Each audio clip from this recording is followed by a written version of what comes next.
Buenas noches, estamos en otra edición de Cosechas y Negocios. Hoy vamos a entrevistar a José Luis Espert, economista, polémico, una persona que suele arrojar definiciones muy controversiales. Ahora en unos minutos vamos a hablar con él. Primero le doy las buenas noches a mi compañero Cristian Mira. Buenas noches, Cristian. Hola, Martín, ¿cómo estás? ¿Cómo estás vos? Bien, muy bien, muy bien. Cristian, estuve leyendo que quizás esta semana la situación agropecuaria esté tranquila, pero que va a prepararse para unas semanas complicadas porque se viene un paro. Sí, exactamente. Un cese de comercialización, nuevamente convocado por la mesa de enlace, ante la falta de diálogo con el gobierno nacional. Los ruralistas se quejan de que la situación del campo no es buena, particularmente con la presión impositiva, fundamentalmente con las retenciones a los granos, pero también con el aumento de la presión impositiva en las provincias, con la situación de las economías regionales, que la mayoría de las producciones hoy están en crisis, y fundamentalmente lo que afecta a la relación, la situación del campo hoy es la falta de diálogo con el gobierno nacional. Así que es otro malestar que va a haber un paro de 8 días, no se comercializa granos ni hacienda, a la espera de que en algún momento el gobierno dé una respuesta. Hasta ahora participan todas las entidades del campo. Exactamente, de la mesa de enlace. O sea, es un proceso que empezó en febrero pasado con asambleas en distintos puntos del país, primero en la provincia de Buenos Aires, después una serie de asambleas en Mendoza, en Córdoba, en el Chaco, una protesta hace unos días en el Obelisco para intentar mostrarle al público, al ciudadano urbano, la diferencia de los precios, de lo que paga por los alimentos, la diferencia que existe entre lo que percibe el productor y lo que va en el resto de los eslabones de la cadena. Bueno, para compensar quizás esto que me estás contando, también hay noticias de la aprobación de algunas semillas para comercializarse en China. Exacto, sí, China informó la semana pasada al ministro de Agricultura, Norberto Yaguar, que aprueba una serie de sojas y un maíz transgénico, genéticamente modificado, o sea que en realidad lo que está diciendo es que China va a aceptar comprar estas, la soja que originalmente venga de semillas transgénicas, y esto es muy importante para el norte del país, o sea, no solo es válido para la Argentina, sino para todos los países del Mercosur. Es un nuevo desarrollo científico ideado por la empresa Monsanto, que acá va a ser licenciado por otras 2 empresas semilleras, pero va a implicar un nuevo cambio tecnológico para la soja, algo que no ocurría desde el año 86 aproximadamente, cuando se aprobó la primera soja transgénica. Hubo otras modificaciones, pero sí en la parte genética, en la parte, digamos, del desarrollo de la planta, ahora va a la genética en sí misma, y puede favorecer a la soja, sobre todo en el norte del país, porque se estima que esta nueva soja ayudaría a un incremento en los rendimientos de aproximadamente un 8%. Así que podría haber mayor producción, claro. Bueno, hemos hecho entonces un repaso de lo que se viene en agricultura, lo que va a pasar en las próximas semanas en agricultura.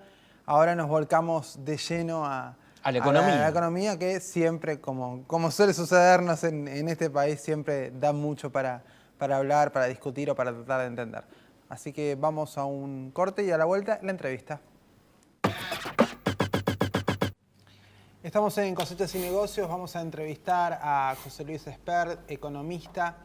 Hace aproximadamente 4 semanas, un grupo de periodistas, entre los que me incluyo, estábamos firmando una carta en la cual manifestábamos nuestra preocupación frente a una eventual intervención del gobierno en empresas periodísticas privadas. Era inicialmente una decisión que habíamos tomado varios periodistas de distintos medios como para tratar de determinar una posición frente a un avasallamiento de nuestra libertad de expresión.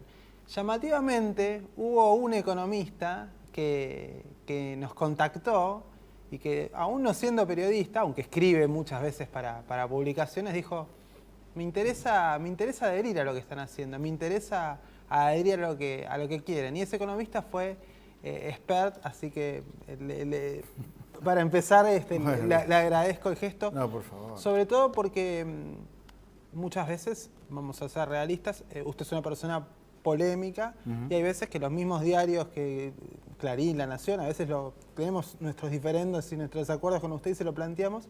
Y me parece que una persona comprometida con la libertad de expresión es esa, la que dice, defiendo este lugar más allá de que a lo mejor pueden estar en desacuerdo. Sí, yo creo que hay valores que son irrenunciables en la vida y creo que hay que defenderlos independientemente de las personas.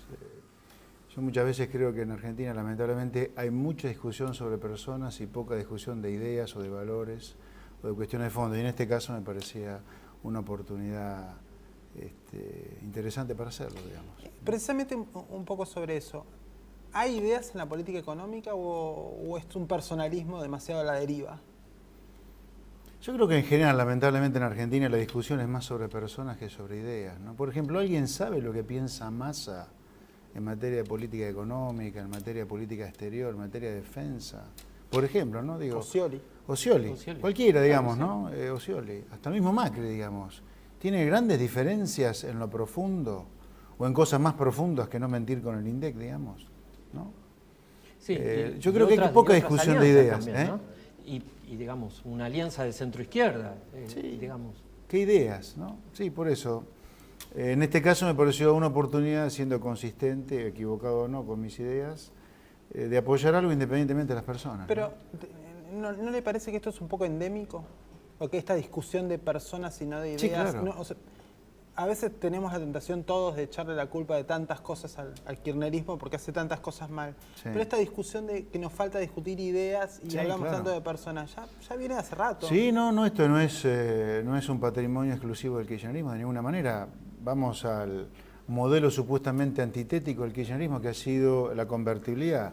Durante la década de convertibilidad, a todos los que ejercían el periodismo y a los que no, pero opinábamos públicamente sobre algunos aspectos que no nos parecían razonables de la política económica de Cavallo. Cavallo era una persona que se encargaba de eliminar gente, de eliminar en el sentido de que no trabajen, etcétera, de que no se opinara en contra del modelo. Este es un problema, digamos, creo que el Estado en Argentina tiene toques fascistas independientemente de quién esté, y hay otra cosa que es que en lugar de discutir ideas se descalifica enseguida al que no piensa como el que está en el poder, ¿no? Bueno, ahora vamos a hablar a lo mejor de críticas suyas al modelo, pero una de las principales cosas con usted es esa, que usted dice algo y se lo descalifica porque viene otra corriente ideológica. Sí. No se analiza lo que dice usted, sino que está mal porque lo dice usted. Exactamente, sí.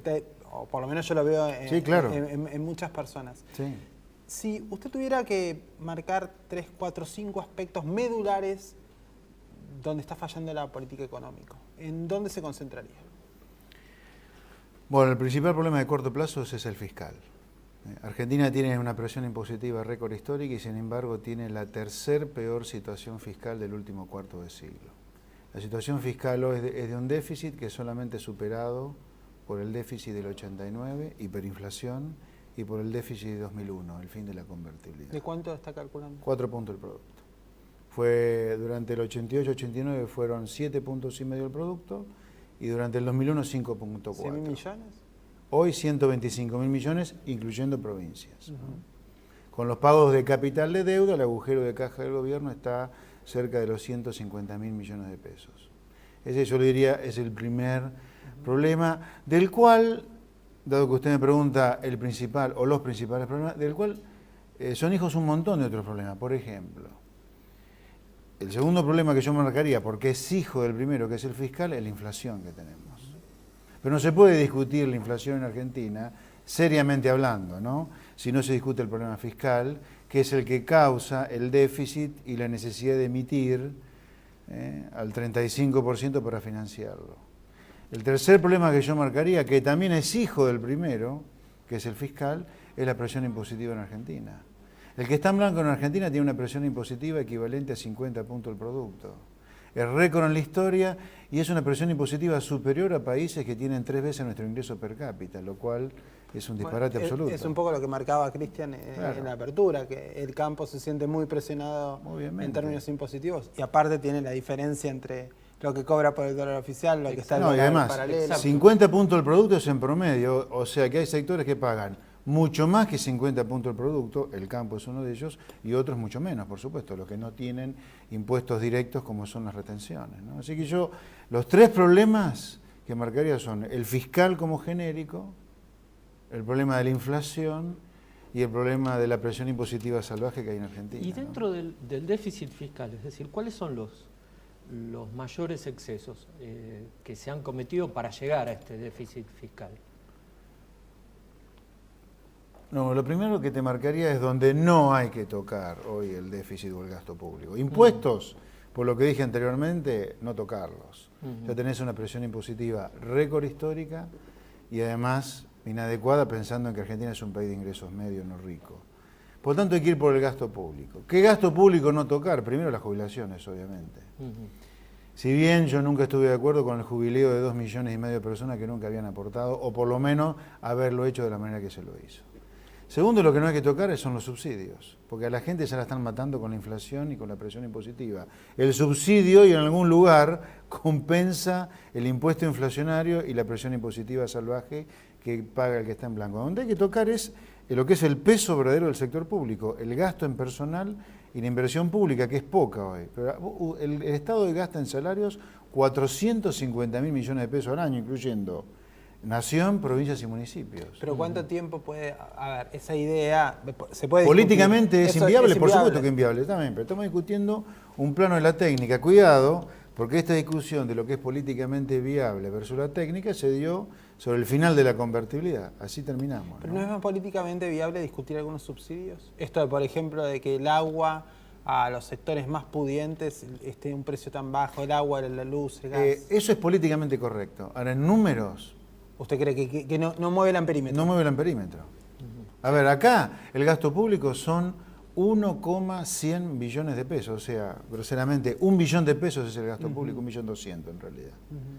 Y usted gasta en salarios públicos 450.000, Claro, más de un tercio. a lo que voy es que es quizás la solución imposible. Claro, porque por supuesto, no. es un problema Pero medular, cuidado, pero ¿quién lo va a resolver? incluso no hace falta hoy bajar el gasto en personal, lo que no tiene que crecer al 35-40% como está creciendo a lo largo de una década. Pero eso va a crecer inevitablemente por aumentos salariales, por... Deberían no aumentarse más los salarios del sector público y no aumentar más la planta personal del sector público. Bueno, pero a ver, voy a un caso muy chiquitito, muy concreto. La provincia de Buenos Aires. Sí. El gobernador Scioli no quiere, o no puede, no quiere, no se sabe aumentarle el sueldo a los docentes. Y está en medio de una crisis, una semicrisis política Pero importante. el gasto en docentes en la provincia de Buenos Aires, con todo lo grande que es un problema de segundo orden frente al problema del gasto salarial en el resto de la administración pública. Y además hay otra cosa acá.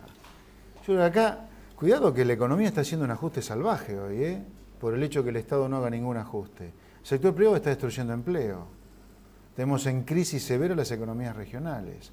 Por ejemplo, la industria del vino, en lugar de exporta cada vez más vino a granel, en lugar de vinos como consecuencia del aumento de los costos en dólares. O sea, cuidado que acá el que tiene poder de lobby es el que marca la cancha y no es justamente el sector privado, ¿no? José Luis, le propongo una pausa chiquita y seguimos ¿Cómo no? hablando de todos estos temas en el próximo. Por favor.